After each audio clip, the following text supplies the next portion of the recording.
오늘은 방산주와 재건주 얘기를 좀 하겠습니다. 조금 상반된 내용이죠. 어떻게 보면. 그렇죠. 최근에 또 우크라이나 전쟁, 휴전, 뭐 종전 관련된 얘기, 협상 얘기가 나오면서 뭐 하루는 방산주가 크게 뛰었다가 또 하루는 재건주가 크게 뛰었다가 막 그러고 있습니다. 자, 어느 쪽에 베팅을 해야 되는가? 여기에 대한 고민이 크실 수밖에 없는데 그에 대한 말씀을 좀 드리죠. 자, 우리 채널에서도 소개를 시켜드렸던, 제가 방산주를 워낙에 또 많이 강조를 좀 드렸고 했는데, 한화 에어로스페이스, 뭐 대장주를 봐야 되겠죠. 계속 좋은 흐름으로 올라가고 있습니다. 그리고 역시 우리 채널에서 또 말씀드렸던 전진 건설 로봇 회사는 아닌데, 펌핑카죠. 시멘트 펌핑카입니다. 그래서 이 회사 같은 경우는 뭐 트럼프 인프라 투자 수혜주이기도 하고, 건설 수혜주이기도 하고, 또 재건 관련 수혜주이기도 하고 등등 해서 올라가는데, 방산주도 올라가고 있고, 그리고 재건주도 올라가요. 이걸 어떤 관점에서 우리가 봐야 될 것인가에 대한 고민은 분명히 있을 수밖에 없습니다. 자, 오늘 뭐 간밤에 나온 소식을 보면 지금 트럼프가 뭐 애초에 이 전쟁을 끝내겠다는 얘기를 당선자 때부터 했습니다. 근데 트럼프가 푸틴과 젤런스키와 모두 통화를 했다. 근데 이제 푸틴과 90분 통화 이후에 또 우크라이나 대통령 젤런스키와 또 60분 통화를 했다. 꽤 시간을 들였죠. 자, 이 통화를 하면서 했던 것은 뭐냐면 종전 협상을 하자 이 얘기예요. 종전 협상을 하자. 자, 이렇게 얘기가 나오다 보니까 이제 전쟁이 끝나는 건가? 지금 4년 차 넘어갔나요? 만 3년이 넘어갔죠. 이 전쟁이 이제 끝나는가라고 생각할 수가 있습니다. 그래서 예를 들어 오늘 뭐 이 모멘텀으로, 강력한 모멘텀으로 재건주들이 막 급등이 나오는 모습이 있죠. 강렬한 모멘텀을 작용하는 겁니다. 근데 그동안에 보면 뭐 통화를 한다, 통화를 했다, 누구를 만났다, 그리고 어떻게 할 예정이다, 전쟁을 끝나겠다 얘기 나올 때마다 전쟁주가 번쩍번쩍, 재건주가 번쩍번쩍 움직였던 것은 기억나실 겁니다. 근데 우리 기억을 더듬어 보면 이런 게 있어요. 가자 지구 전쟁이 휴전 얘기 나오고 나서 진짜 휴전 들어가기까지 시간이 얼마나 걸렸습니까? 휴전 얘기 나오고 나서 거기도 만만치 않게 오래 걸렸어요. 쉽게 되는 게 아니다. 왜냐면 젤렌스키가 이런 얘기를 했습니다. 종전 협상을 한다면 영토를 교환하자. 젤렌스키가 갑자기 예전에 얼마 안 된 시간, 한 몇 달 전인가요? 쿠르스크 지역입니까? 거기 러시아 지역을 뛰어들어갔죠. 그 영토를 먹기 위해서. 왜 그랬을까요? 그 동부 지역 뺏긴 거하고 교환하려고. 사실 영토가 비교도 안 되는데 그거라도 하려고 들어갔던 겁니다. 어쨌든 협상을 한다면 영토를 교환하자, 그런 얘기를 합니다. 근데 이게 잘 안 먹히잖아요. 그죠? 그러다 보니까 강대국인 러시아와 트럼프의 판대로 흘러가는 게 아닌가라는 생각을 할 수밖에 없습니다. 그래서 우크라이나는 굉장히 불리한 입장이죠. 그러다 보니까 트럼프가 원하는 히토류가 이제 우크라이나에 많이 매장되어 있는데 그거 줄 테니까 좀 도와다오. 그 히토류가 어디에 있냐면 러시아 점령지에 있어요. 그 인근에. 저 땅 빼뚫어주면 내가 거기 히토류 트럼프 넣어줄게. 이런 딜을 친 겁니다. 자, 그런 상황이에요. 자, 이 상황에서 트럼프는 이런 얘기를 합니다. 나토 가입 실용적이지 않다. 나토 가입은 안 시키겠다는 얘기예요. 나토 가입은 안 시키겠다. 그리고 뭐 푸틴도 전쟁을 원하지 않기 때문에 안전보장에 문제없다, 이런 얘기도 해요. 지금 젤런스키가 가장 원하는 것 중에 하나가 뺏긴 땅의 일부는 뜯겨 나가더라도 안전보장이 중요해요. 근데 트럼프는 나토 가입을 안 시켜주려고 해요. 그렇죠. 푸틴 같은 경우가, 푸틴이 지금 전쟁에 질렸다, 그래서 전쟁 원하지 않는다, 전화해 보니까. 그래서 안전보장에 문제없다 이렇게 얘기합니다. 어떻게 합니까? 나 또 쳐들어올지. 안전보장이 제대로 안 된 거예요. 거기다가 일부는 돌아오겠지만은 2014년 크림반도 병합 이전으로 수준 안 된다.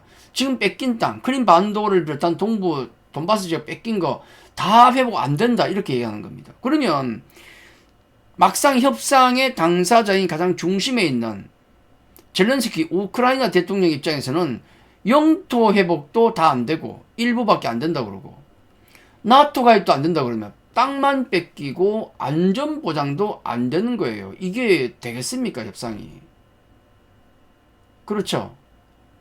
자, 이런 쉽지 않은 국면이 있다. 그리고 이번에 나토 쪽에서 이제 뭐 회의를 했었는데 유럽 안보회의가 있었나 본데 유럽에 이런 얘기 했습니다. 여기 딱 미국의 생각이 나와 있어요. 미국의 국방장관이 이런 얘기를 합니다. 유럽의 안보는 유럽이 책임져라. 우크라이나 지원은 유럽이 해라. 미국의 파병은 없다는 거예요. 우리는 중국 이거 지키기도 바쁘다. 아시았죠? 우리 중국 이거 위협 집중할 테니까 유럽 니들은 우크라이나 니들이 알아서 해라. 미국의 파병은 없다는 겁니다. 젤렌스키가 원하는 것은 나토 가입이 안 되면은 미국이라도 파병해라는 거예요. 미국이 그게 주도해서 막아달라는 얘기입니다. 근데 미국은 네버. 나토도 안 돼. 미국의 파병도 안 됩니다.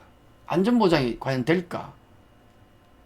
그리고 나토 방위비 5% 상향해라. 5%로 상향해라. 지금 2%인데 상향해라.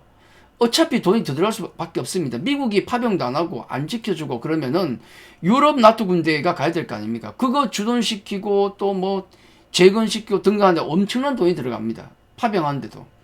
나토 방위비 5% 상향이라는 얘기예요. 그리고 이번 협상이 진행이 되면 우크라이나나 유럽 리들하고 우크라이나는 허황된 목표를 버려라는 겁니다. 영토의 완전 복구 안 된다. 그렇게 얘기해버리지 않습니까? 그래서 지금 그 재건 관련주들이 올라가고 그리고 또 휴전 협상에 대한 기대감이 높아지는데 딱 생각해 보면 이 휴전 협상이라는 게 한두 달 만에 뚝딱 되는 게 아니다. 절대 그럴 일은 없습니다. IMF에서 그때 한 몇 달 전인가요? 얘기했을 때도 뭐 휴전 협상도 얘기가 나오고 하는데 최소 6개월에서 1년은 걸릴 것이다. 이 전쟁이 끝나려면 그런 얘기를 했거든요. 그럴 가능성이 높아요. 그래서 재건주들에게 아주 그 단기적으로 강력한 모멘텀이 될 수도 있는데 뒤를 이렇게 보면 승전 뒤를 보면 오히려 뭐 방위비 상향, 미국 파병 없고 니네 땅 니들이 지켜라 이런 미국의 기조는 오히려 방산 업체들에게 중장기적인 계속 호재로 작용할 수밖에 없는 거예요. 지금 그런 겁니다. 자, 주말 동안에 14일부터 독일 뮌헨 안보 회의가 열리는데 자, 여기에서 아마 좀 더 구체적인 얘기가 나오지 않을까 하는 생각이 듭니다. 그렇죠. 자, 요 전체 상황을 우리가 정리를 좀 해본다면 이렇습니다. 단기적으로 볼 때는 자, 협상 시작한다. 하기로 했다. 이 얘기는 재건주에게 강한 모멘텀이 됩니다. 단기론. 근데 그 뒤에 있는 내면을 들여다보면 오히려 중기적으로는 방산주에게 지속적인 모멘텀이 된다. 미국은 빠지겠다. 니네 땅 니들이 지켜라. 니들 돈 내가지고 니들이 지켜라. 그 얘기 아닙니까? 그죠? 단기 재건주, 중기 방산주예요. 자, 그리고 또 하나 기억해야 될 것은 이겁니다. 재건주는 테마주고요. 방산주는 펀더멘탈주예요. 무슨 얘기인가? 재건주 이제 만약에 그 가자 지구도 있지만은 우크라이나 쪽에 이제 뭐 협상이 돼가지고 종전이든 휴전이든 정전이든 하게 된다면은 뭐 재건해야 될 거 아니겠습니까? 천문학적인 돈이 들어갈 수밖에 없어요. 초토화가 되기 때문에. 자, 그러면은 우리 국내 기업들이 얼마나 큰 수혜를 볼 것인가? 상식적으로 생각해 보십시오. 지금 3년 전쟁에 있어서 누가 우크라이나에게 원조를 많이 했습니까? 무기든 아니면 비살상 무기든 미국, 독일, 프랑스 또 뭐 폴란드도 엄청나게 많이 했고 유럽 나토 국가와 그러니까 나토 국가, 미국과 유럽 나토 국가들이 천문학적인 숫자에 지원을 했습니다. 조단위예요, 조단위 지원이. 폴란드도 구형 전차는 물론이고 온갖 거 다 지원했거든요. 왜냐하면 우크라이나 무너지면 그 다음은 폴란드가 쳐맞으니까 원조 많이 해주고 한국 무기 사고 그런 거 아니겠습니까? 그래서 만약에 그 재건 사업이 펼쳐진다 그러면은 당연히 우크라이나를 많이 도와준 쪽에서 많이 가져갈 수밖에 없어요. 미국도 지네들 돈 많이 했다고 뭐 히토르 뭐 여러 가지를 다 가져가려고 하지 않습니까, 지금? 그런 움직임이 있잖아요.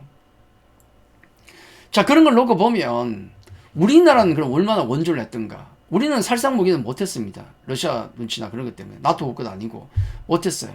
한 1억 달러? 한 천억 정도 넘는 금액을 원조를 했어요. 일본도 뭐 우리보다 조금 넘게 했고. 근데 나토 다른 유럽 국가들은 조 단위로 했다고요. 조 단위로. 근데 우리에게 뭐 얼마나 수익이 오겠습니까? 냉정하게 보면. 미국이 다 가져갈 거고, 그죠? 유럽이 다 가져갈 거 아닙니까?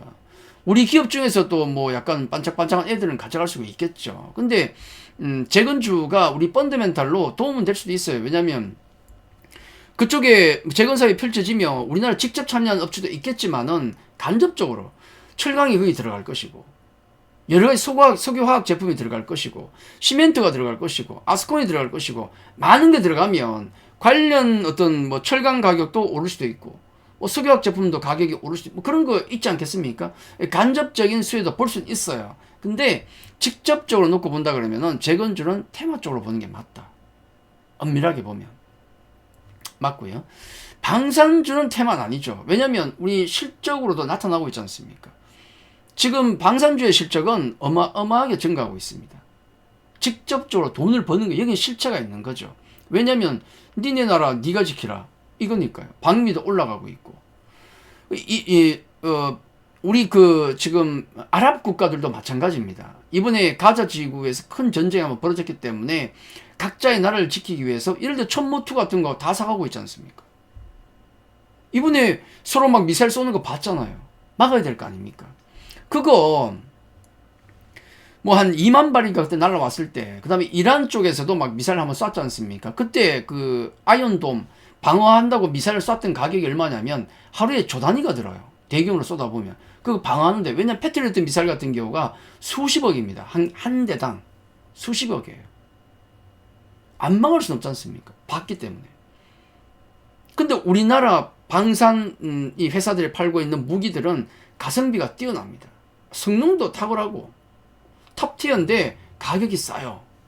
안 팔릴 수가 없지 않습니까? 그렇죠. 유럽 나토 국가들도 마찬가지입니다. 폴란드가 지금 탱크 1차분을, K2 탱크를 1차분을 가져가고 K9도 가져가고 포도 가져가고 뭐 전투기도 가져갔는데, 그럼 지금 와가지고 어차피 그 숫자가 좀 부족합니다.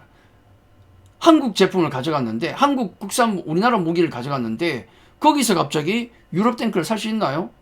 편제가 섞여버리는데 이미 우리께 들어갔는데. K9도 마찬가지입니다.